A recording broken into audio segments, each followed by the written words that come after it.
भारतीय संविधान के निर्माता, दलितों के मसीहा और आधुनिक मनु के नाम से प्रसिद्ध डॉक्टर बाबा साहेब अम्बेडकर का भारतीय जनमानस के जीवन पर गहरा प्रभाव है।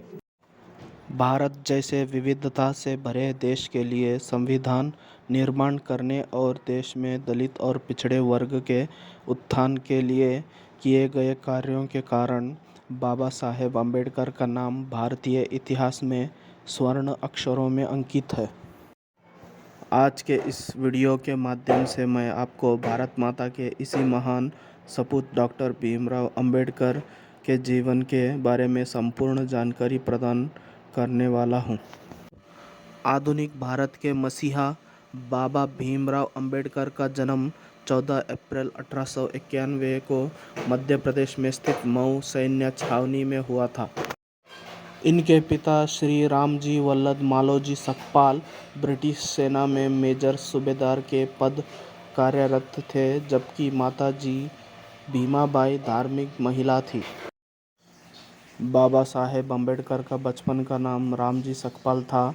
इनके पिता कबीरपंथी व्यक्ति और सैन्य सेवा में रहे थे, जिसके कारण डॉक्टर भीमराव के जीवन में भी अनुशासन अनिवार्य तत्व के रूप में समाहित हो गया। अछूत समझे जाने वाले महार समुदाय से संबंध होने के कारण डॉक्टर भीमराव अंबेडकर को अपने बचपन में जातिवाद की कड़वी सच्चाई का सामना करना पड़ा था। भीमराव के बाल मन पर गहरा प्रभाव पड़ा और इसके खिलाफ लड़ने का संकल्प ले लिया। डॉक्टर भीमराव अंबेडकर की प्रारंभिक शिक्षा सतारा के शासकीय हाई स्कूल से संपूर्ण हुई, जिसके पश्चात 1857 में इन्होंने अपनी माध्यमिक शिक्षा मुंबई में एल्फिंस्टन रोड स्थित सरकारी स्कूल से पूर्ण की। हालांकि स्कूल के दौरान ही इन्हें जातिगत भेदभाव का प्रथम बार सामना करना पड़ा था, जब इन्हें क्लास में बैठने और मटके से पानी लेने की अनुमति तक नहीं दी गई। वर्ष 1907 में मैट्रिक पास करने के बाद इन्होंने बॉम्बे विश्वविद्यालय से संबद्ध एल्फिंस्टन कॉलेज से वर्ष 1912 में बीए पूर्ण किया, जिसके पश्चात इन्हें बड़ौदा के गायकवाड़ शासकों द्वारा उच्च शिक्षा के लिए स्कॉलरशिप दी गई। इसी स्कॉलरशिप की सहायता से डॉक्टर भीमराव अंबेडकर उच्च शिक्षा के लिए अमेरिका चले गए, जहां इन्होंने कोलंबिया विश्वविद्यालय से इकोनॉमिक्स में टॉप किया। इसके पश्चात वे विधि की शिक्षा प्राप्त करने के लिए लंदन स्कूल ऑफ इकोनॉमिक्स में चले गए, जहां तीसरे वर्ष स्कॉलरशिप समाप्त होने के बाद ये भारत लौट कर आए और गायकवाड़ शासकों के यहाँ कार्य करने लगे। हालांकि यहाँ भी जातिवाद ने डॉक्टर भीमराव का पीछा नहीं छोड़ा और इन्होंने नौकरी त्याग कर जातिवाद के विरुद्ध लड़ने की ठान ली। अमेरिका और इंग्लैंड से उच्च शिक्षा प्राप्त करने के बावजूद भी समाज में उन्हें जाति के कारण सम्मान भरी नज़रों से नहीं देखा जाता था, जिसके कारण डॉक्टर भीमराव ने जातिवाद के विरुद्ध निरंतर संघर्ष किया। वर्ष 1932 में भारतीय समाज के अछूत और पिछड़े वर्ग के दलित समुदाय को राजनीति की मुख्यधारा में गांधी जी और डॉक्टर भीमराव अंबेडकर के मध्य पूना पैक्ट साइन हुआ था।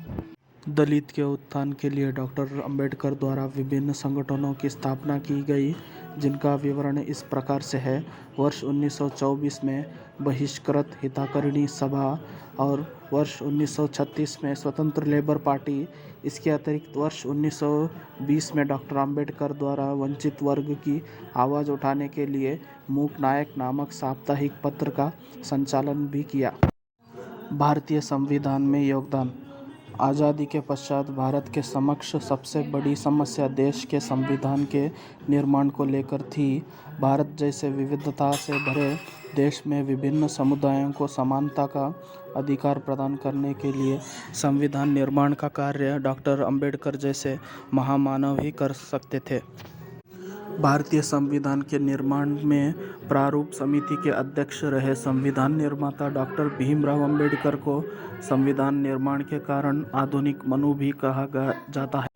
अपने जीवन काल में निरंतर दलित हितों के लिए संघर्षशील रहे डॉक्टर भीमराव अंबेडकर ने भारत की आज़ादी में छुआछूत और जातिवाद से आज़ादी को स्वतंत्रता की प्रथम कड़ी माना था। वास्तव में डॉक्टर भीमराव अंबेडकर सिर्फ दलितों के लिए प्रेरणा स्रोत न होकर समाज के हर संघर्षशील शोषित व्यक्ति के लिए प्रेरणा का स्रोत है। भीमराव अंबेडकर 6 दिसंबर 1956 को चिर निद्रा में विलीन हो गए। भारतीय समाज में वंचित वर्ग के उत्थान के लिए डॉक्टर अंबेडकर का जीवन करोड़ों भारतीय नागरिकों के लिए प्रेरणा का स्रोत है।